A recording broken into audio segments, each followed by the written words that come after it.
한 장 성경 마태복음 26장 31절입니다. 그때 예수께서 제자들에게 말씀하셨다. 오늘 밤에 너희는 모두 나를 버릴 것이다. 성경에 기록하기를 내가 목자를 칠 것이니 양떼가 흩어질 것이다 하였다. 그러나 내가 살아난 뒤에 너희보다 먼저 갈리로 갈 것이다. 베드로가 예수께 말하였다.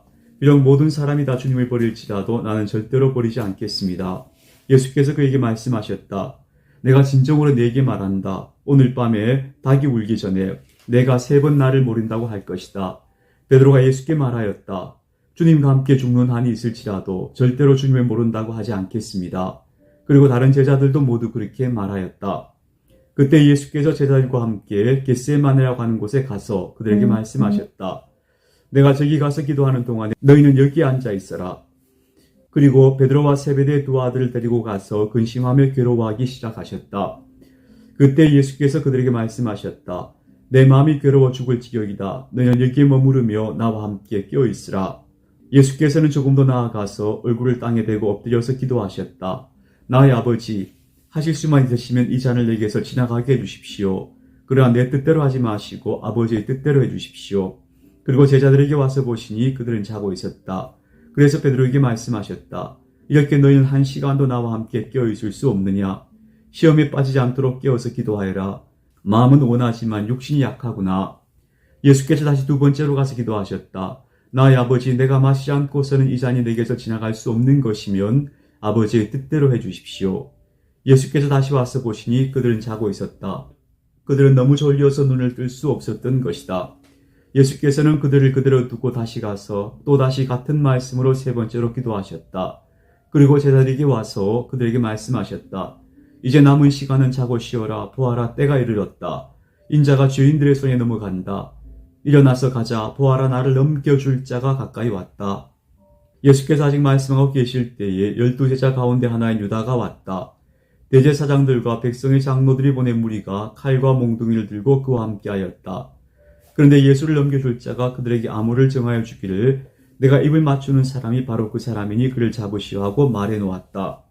유다가 곧바로 예수께 다가가서 안녕하십니까 선생님 하고 말하고 그에게 입을 맞추었다. 예수께서 그에게 친구여 무엇하러 여기에 왔느냐 하고 말씀하시니 그들이 다가와서 예수께 손을 대어 붙잡았다. 그때 예수와 함께 있던 사람들 가운데 한 사람이 손을 뻗쳐 자기 칼을 빼어 대제사장의 종을 내리쳐서 그 귀를 잘랐다. 그때 예수께서 그에게 말씀하셨다. 내 칼을 칼집에 도로 꽂아라. 칼을 쓰는 사람은 모두 칼로 망한다. 너희는 내가 나의 아버지께 당장에 12군단 이상의 천사들을 내 곁에 세워주시기를 청할 수 있다고 생각하지 않느냐.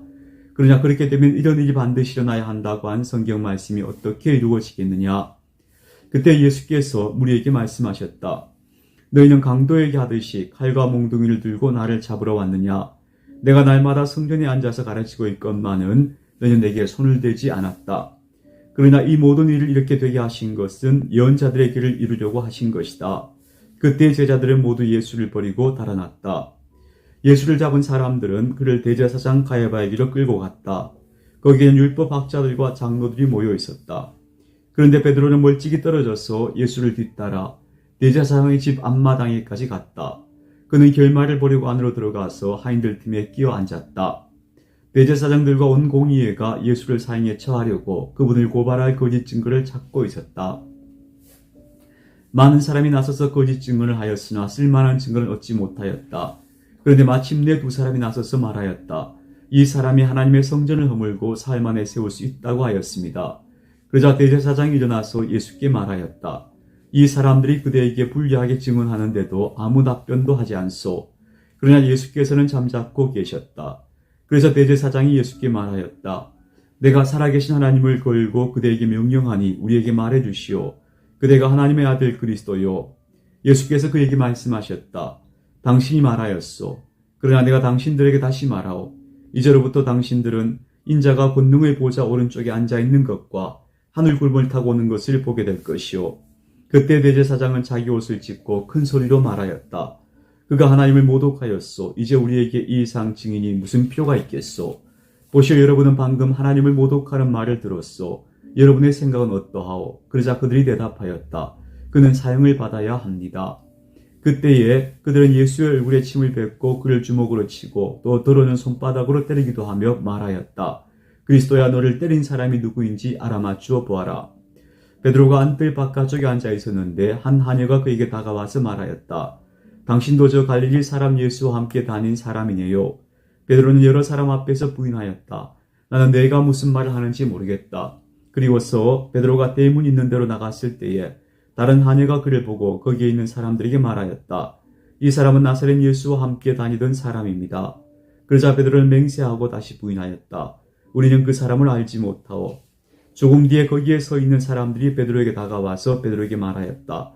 당신은 틀림없이 그들과 한패요. 당신의 말씨를 보니 당신이 누군지 분명히 드러나오. 그때 베드로는 저주하며 맹세하여 말하였다. 나는 그 사람을 알지 못하오. 그러자 곧 닭이 울었다. 베드로는 닭이 울기 전에 내가 나를 3번 부인할 것이다 하신 예수의 말씀이 생각나서 바깥으로 나가서 몹시 울었다. 예수님께서 십자가에 달리시기까지의 과정이 매우 자세하게 묘사되고 있습니다. 이 자세한 묘사는 예수님께서 희생자라는 것을 드러내시는 겁니다. 예수님께서 바로 죄 없는 희생 제물이었다는 것을 강조하기 위해서 예수님이 십자가 순환에 이르는 과정을 이렇게 자세하게 우리에게 들려주고 있는 것입니다. 마태복음 26장이었습니다. 그리스도의 평화를 빕니다.